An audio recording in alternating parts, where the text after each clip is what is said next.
Hello guys, welcome back to my YouTube channel. So आज after a long time हम एक नया video लेकर आए हैं और आज हम बात करेंगे T1 वेटेड इमेज के बारे में।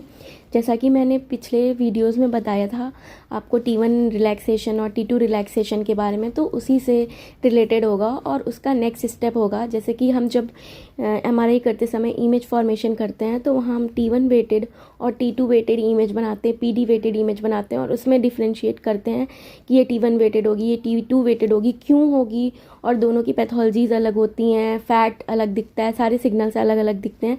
तो हम तभी हमें पता चलता है कि ये T1 वेटेड है, ये T2 वेटेड है। बट आज हम ये जानेंगे कि T1 वेटेड इमेज बनती कैसे है और T2 वेटेड इमेज बनती कैसे है। तो आज फर्स्ट ऑफ ऑल आज हम स्टार्ट करेंगे T1 वेटेड इमेज के बारे में। सो चलिए स्टार्ट करते हैं। तो T1 वेटेड इमेज जो होती है वो एनाटॉमी को हाईलाइट करती है, जबकि जो T2 वेटेड इमेज होती है वो हमारी पैथोलॉजी को हाईलाइट करती है। और एक और डिफरेंस ये होता है कि जो हमारी, वैसे तो डिफरेंस बहुत सारे होते हैं, बट जो फैट होता है वो T1 वेटेड इमेज में ब्राइट दिखता है और T2 में डार्क दिखेगा, जबकि जो वाटर होगा वो T1 वेटेज में डार्क दिखेगा और T2 में क्या दिखेगा, ब्राइट दिखेगा। तो ये डिफरेंस हो गया। तो बाकी कैसे बनती है वो हम आगे बात करेंगे। T1 वेटेड इमेज, देखो गाइस होता क्या है कि जैसा कि मैंने पिछले वीडियोस में बताया था कि जो हमारा लॉन्गिट्यूडनल मैग्नेटाइजेशन होता है, जिसमें क्या होता है कि जो हमारे इस बॉडी के सारे प्रोटॉन्स होते हैं, जब हम पेशेंट को मशीन में लिटाते हैं तो वहाँ पर क्या होता है, बॉडी के जो सारे प्रोटॉन्स होते हैं वो हमारे Z एक्सिस पे आ जाते हैं, यानी अपसाइड और अपवर्ड और डाउनवर्ड आ जाते हैं। तो क्या होता है कि जो सारे प्रोटॉन्स होते हैं हमारे पॉजिटिव Z एक्सिस पे होते हैं और वहीं पर वो क्या करते हैं, प्रीसेशन करते रहते हैं। पर वहीं पे हमारा जो सिग्नल होता है, हमारे सिग्नल की जो स्ट्रेंथ होती है वो स्ट्रांग होती है, वही डिटरमिन करती है। लॉन्गिट्यूडनल मैग्नेटाइजेशन इनडायरेक्टली डिटरमिन करता है स्ट्रेंथ ऑफ MR सिग्नल को।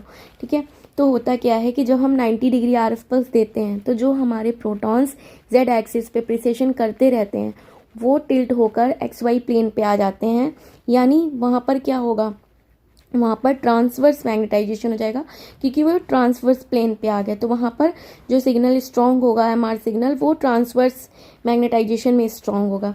फिर क्या होता है कि जो हमारे टिश्यूज़ होते हैं ना, वो जैसे ही हम स्विच ऑफ करते हैं RF पल्स को, वो वैसे ही अपनी ओरिजिनल स्टेट पे वापस आ जाते हैं, यानी कि लॉन्गिट्यूडनल मैग्नेटाइजेशन पर वापस आ जाते हैं। तो जो उस बीच का जो समय होता है वो शॉर्ट T1 कहलाता है, क्योंकि एक शॉर्ट टाइम में क्या होता है, RF पल्स स्विच ऑफ करते हैं और वापस से वो अपनी ओरिजिनल स्टेट पे आ जाते हैं, यानी ट्रांसफर से वापस लॉन्गिट्यूडनल मैग्नेटाइजेशन पे आ जाते हैं सारे प्रोटॉन्स। और क्या होता है, फिर से हमारा जो MR सिग्नल होता है लॉन्गिट्यूडनल मैग्नेटाइजेशन का वो स्ट्रांग हो जाता है। और फिर जब हम अगर फिर सेकेंड टाइम जब हम नेक्स्ट RF पल्स सेंड करते हैं तो फिर से वही Z एक्सिस वाले प्रोटॉन फिर से टिल्ट होते हैं और वो कहाँ पर आ जाते हैं, फिर से ट्रांसवर्स प्लेन पे आ जाते हैं। और वहाँ पर क्या होगा, फिर से ट्रांसवर्स मैग्नेटाइजेशन वाला जो सिग्नल होगा वो स्ट्रांग हो जाएगा।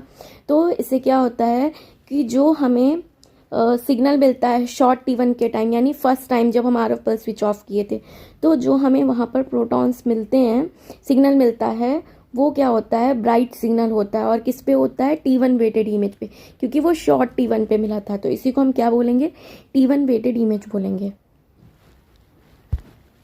And in T1 weighted image short TR और शॉर्ट TE यूज़ करते हैं। जो हमारा शॉर्ट TE होगा वो क्या होगा, 20 to 20 ms अप्रॉक्स हो सकता है, और जो शॉर्ट TR होगा वो 450 to 700 ms, ये हम T1 वेटेड इमेज के लिए यूज़ करेंगे। तो ये हो गया हमारा T1 weighted image. And next video में बात करेंगे T2 वेटेड इमेज के बारे में।